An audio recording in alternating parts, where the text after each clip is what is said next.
Ladies and gentlemen, this session is The Next Decade of New Development. Please welcome founding partner for Century Partners, David Alade, managing partner of Woodborn Partners, Clifford Brown, director of development for Bedrock Detroit, Kumar Kintala, executive director for Midtown Detroit, Susan Mosey, and to moderate the discussion, anchor for WDIV-TV for NBC, Rhonda Walker.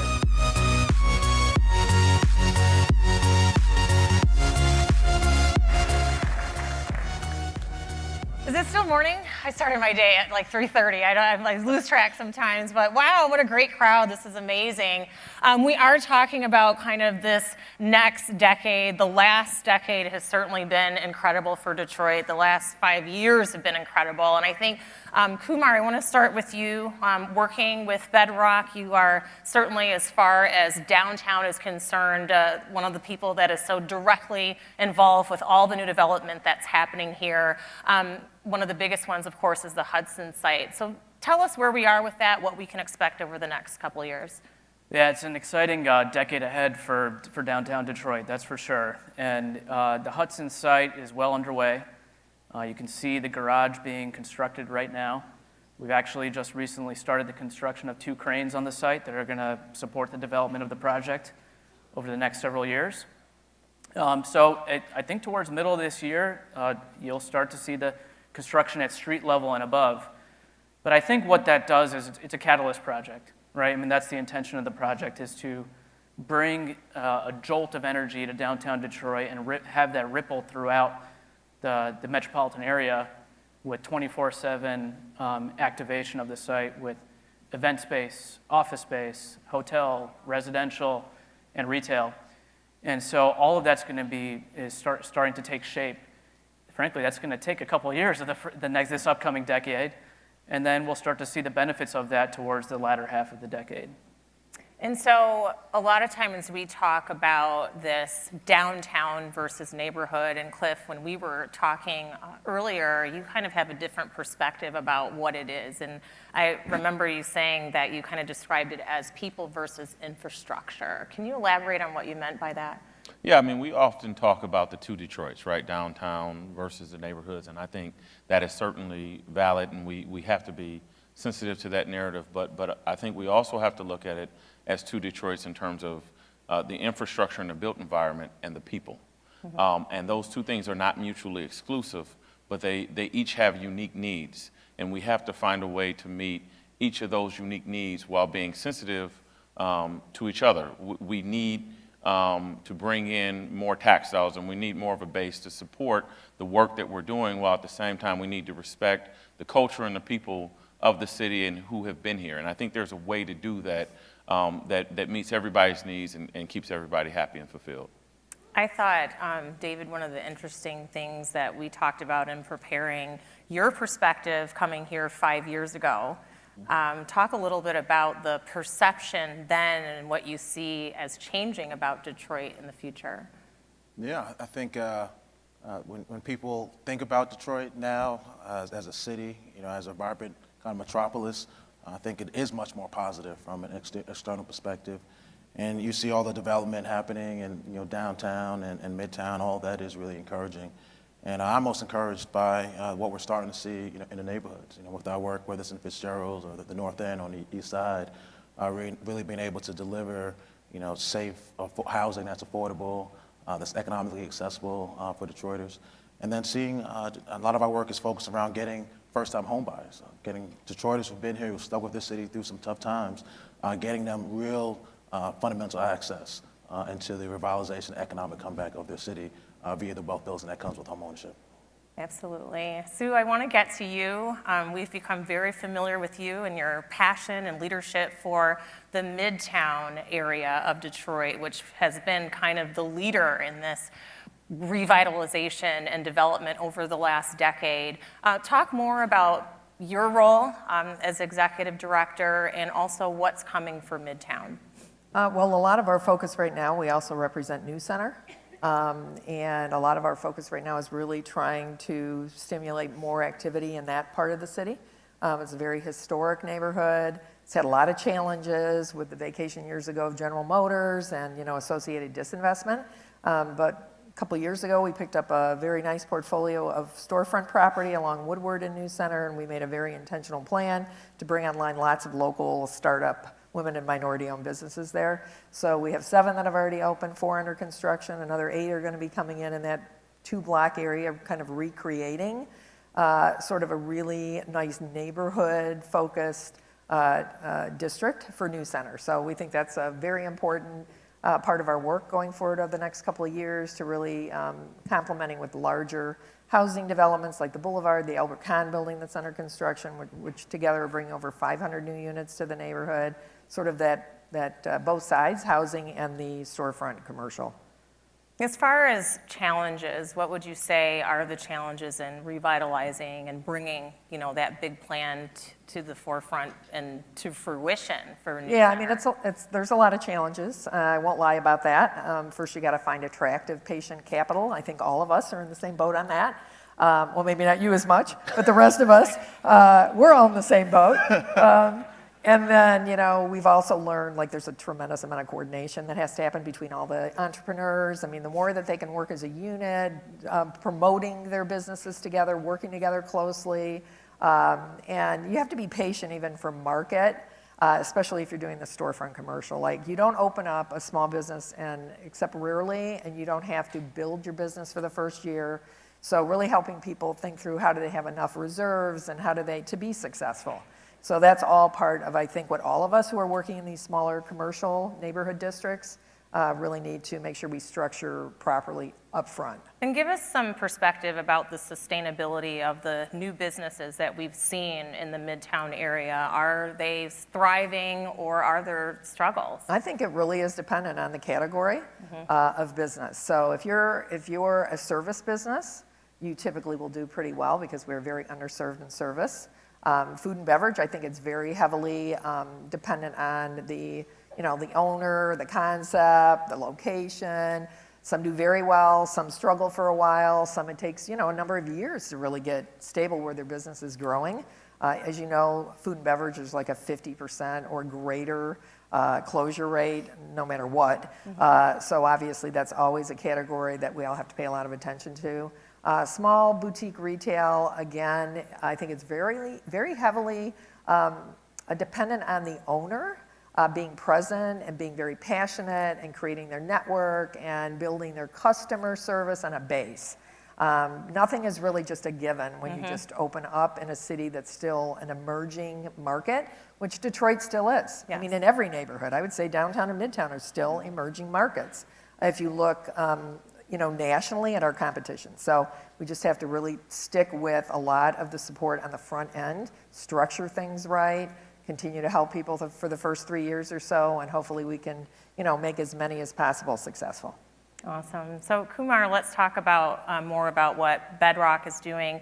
One of the things that the conversation always surrounds, okay, all of this building and development, but what about the infrastructure? What are those conversations like over at Bedrock about how the city of Detroit can actually sustain what the plans are? Yeah, well, when people use the word sustainability, I often have to remind ourselves that there's nothing more that's sustainable than city living from a climate change and environmental impact perspective. People living downtown, walking to work, not taking a single occupancy vehicle. But the unfortunate reality is that 85% of people in downtown still drive to work in a single occupancy vehicle. So parking, from an infrastructure perspective, whether it's public or private, whatever, is still going to be a major, major challenge over the next few years, especially as everyone tries to think about whether new technology will impact the demand for parking. I would say that's something that unfortunately keeps us up every night at Bedrock. I think that, other than that, we had to count our blessings. This is a city designed to support a lot of population. And was built for, I think the numbers were 2 million people. So let's count our blessings for that and take advantage of that and say, all right, we have a street grid system, we have an infrastructure system. Yes, it has challenges, and let's invest in that, but this is a city designed for supporting growth. Speaking of growth, we see so many restaurants opening up in downtown Detroit that you can't even keep track, you can't even get to them all, and retail. And in terms of retail, retail industry, the brick and mortar stores, we're seeing this trend to them closing, and yet we're talking about trying to bring in the right new retailers. How are they doing right now, and how do we see it getting better and having more stores? What doesn't bother me is foot traffic, right? So foot traffic is growing, and that's what's really going to matter. So I'm thinking big steps here, right? That as long as we have more people on the street, whether they're residents of the neighborhood of downtown or coming in from elsewhere in the city or coming in from around the world, foot traffic is what drives storefronts and in cities. So I think that's what I think we can be optimistic about.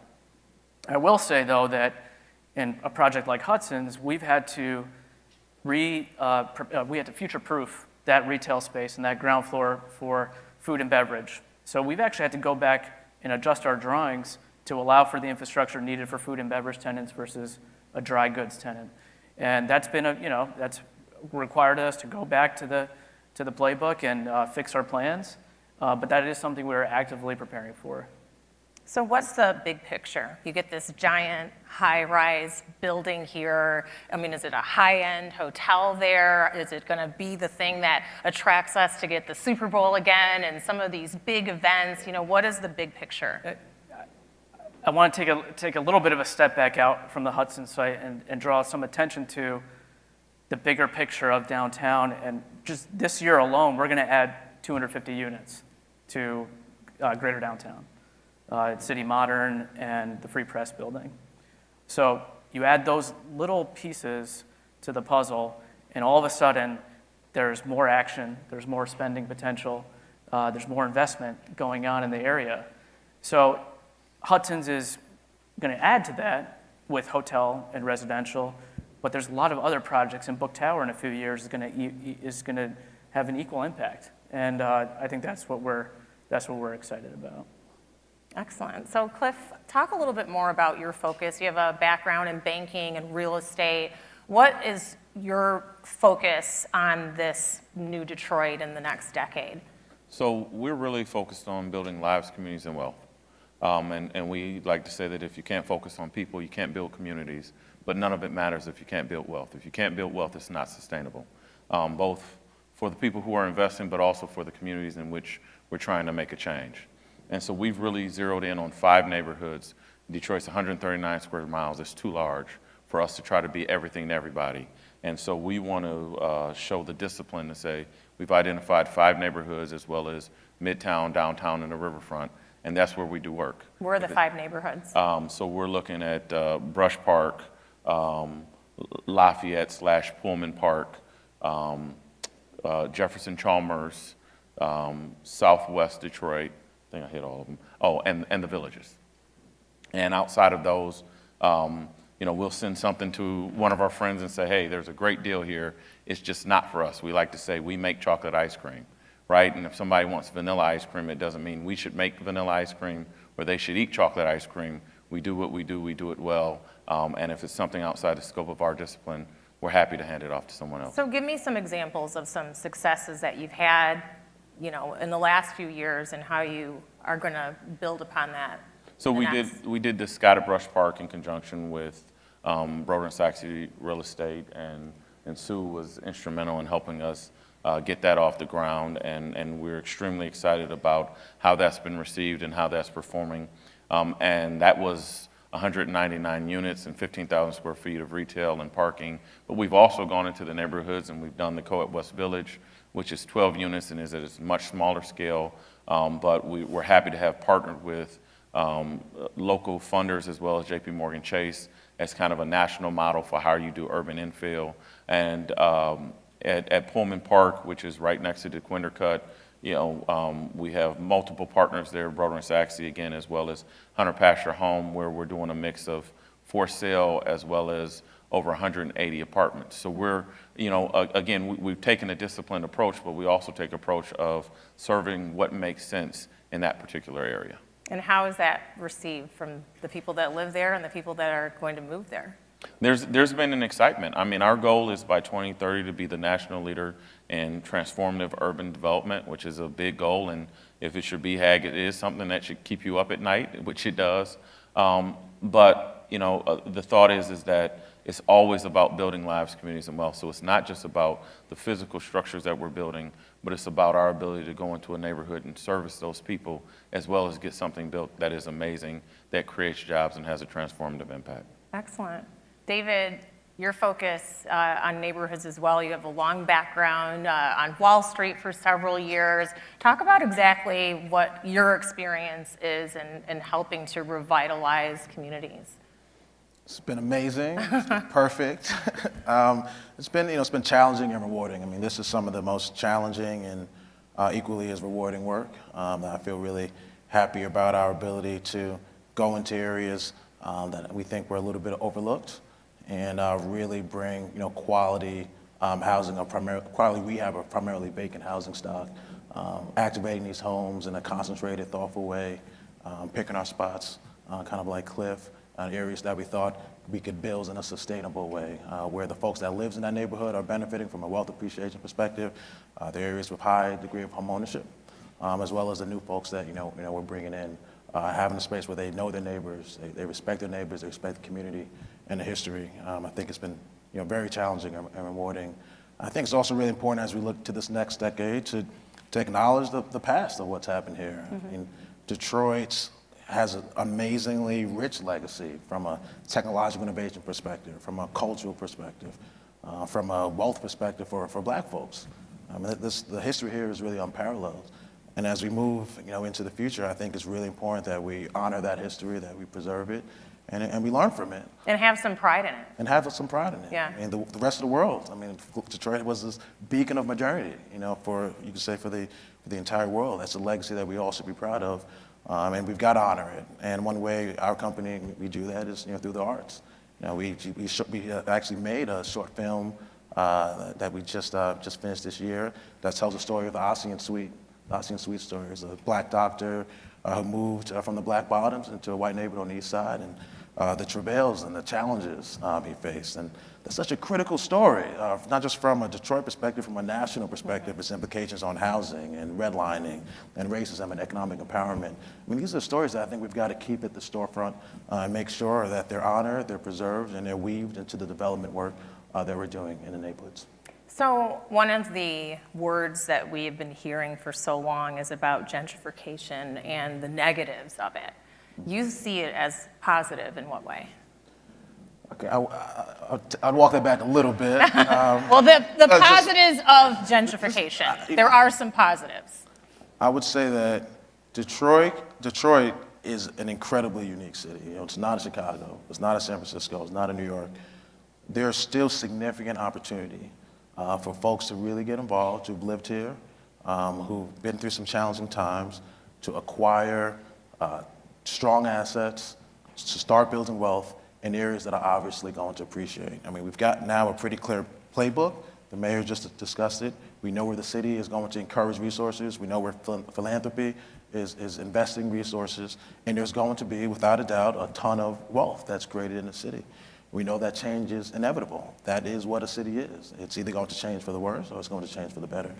And so if we know that this change is inevitable, I think our challenge is making sure that the folks who deserve it the most, the folks who are the most typically vulnerable, have it as huge an opportunity or equal opportunity to participate economically in what's happening. And not from a community meeting and feeling involved. It's a true economic impact, whether it's job, and we've done a lot of workforce development, hiring people in neighborhoods, whether it's actually being able to own a property in a place that's clearly appreciating. I mean, I think that's really, really critical. And frankly, I'm a little discouraged by some of the narratives I hear around gentrification. I think I like the conversation to be focused more around, if change is inevitable, if for the first time in a long time, cities not only like Detroit but around the country, their land is more valuable than it's ever been, how do we ensure that the folks who are here, the folks who are here first, they benefit? And thank you. And a lot of our work is focused on that. We've worked with, and even in Fitzgerald alone, we've had 5 first-time homebuyers who are Detroiters, born and raised. We've got them into homes. where there's an immediate equity. And I would like to see the conversation more on that. Things will change. There will be value created. How do we make sure that people here benefit economically in the greatest extent possible? One of the biggest changes, dramatic changes that are needed is in our education system here in the city of Detroit. Cliff, you want to touch on on the importance of that focus being there as well?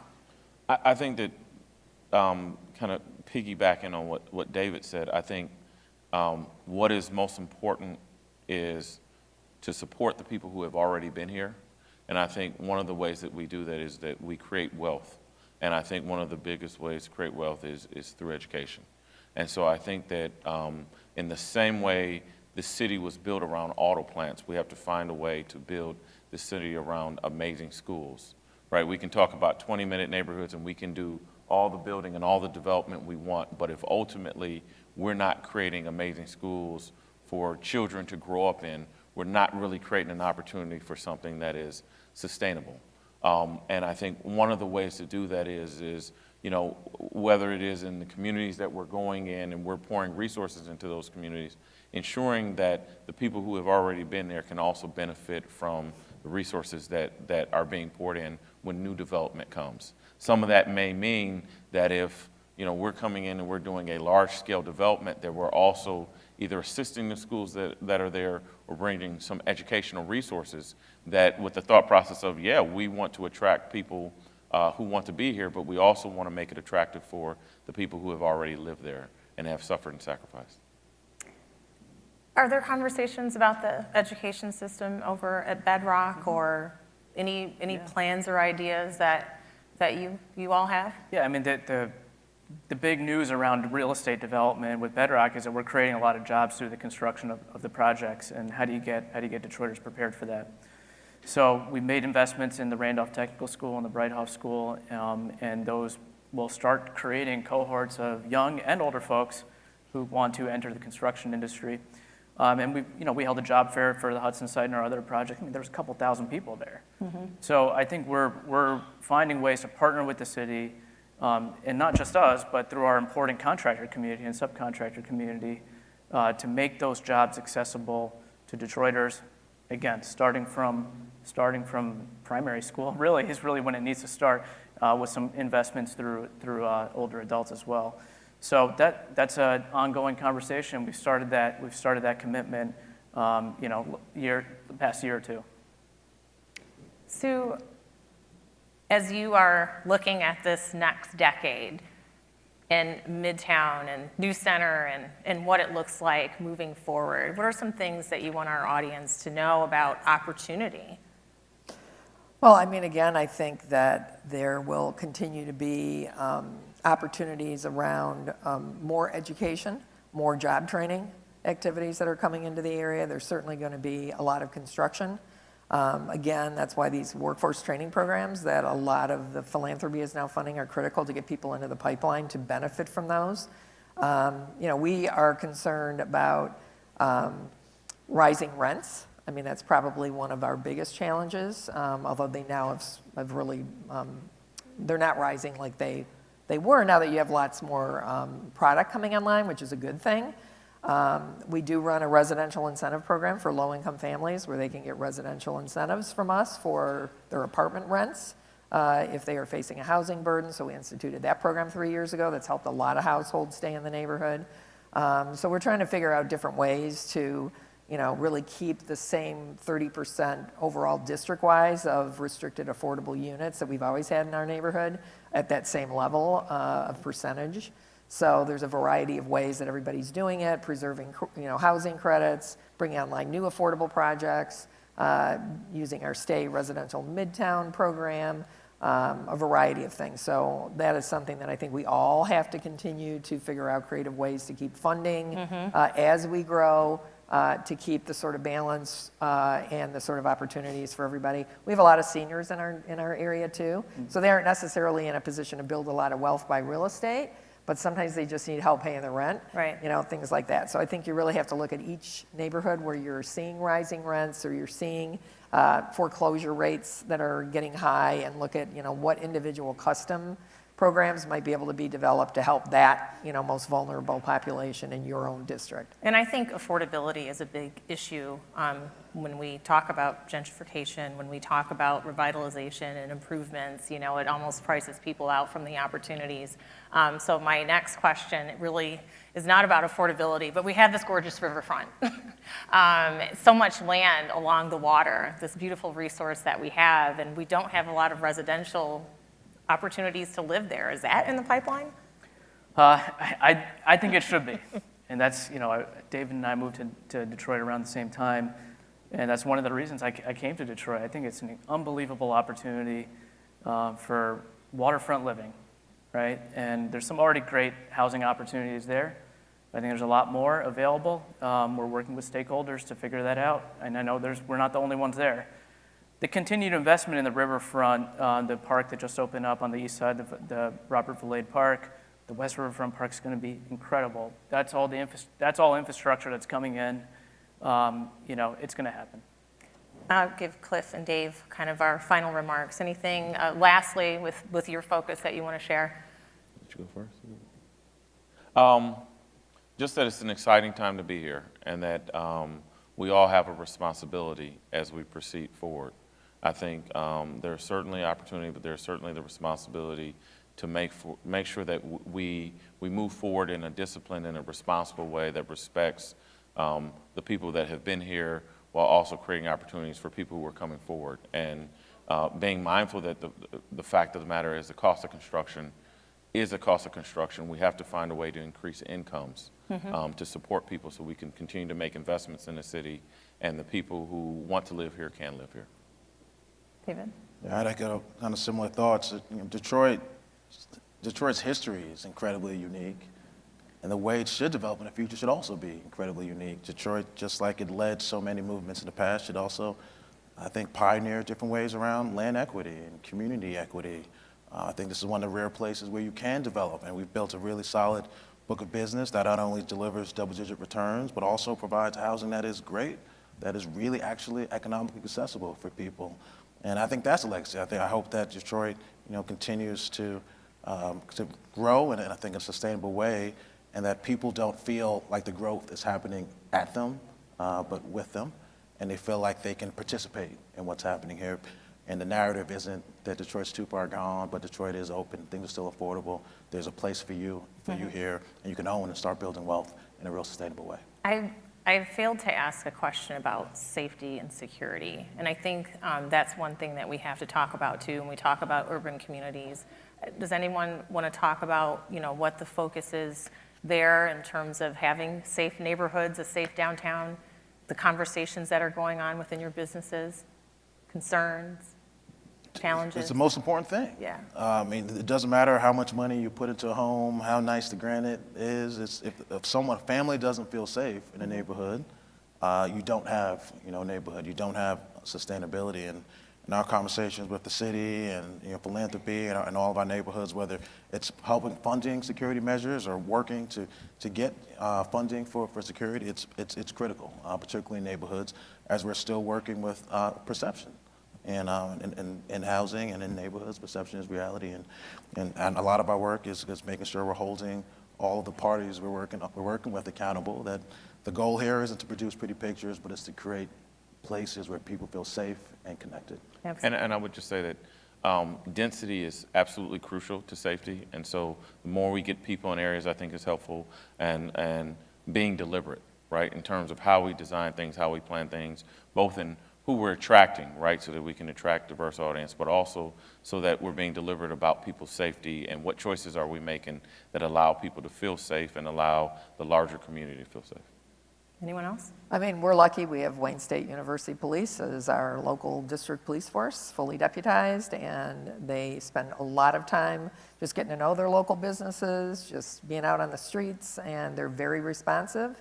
So we're spoiled in that regard, but it's a huge calling card for the neighborhood to know that that police force is there. Absolutely. Well, to Sue, Kumar, Cliff, and David, thank you so much. Great perspective, a great way forward. We have a great future ahead of us, Detroit. Great job. Thank you. Thank you.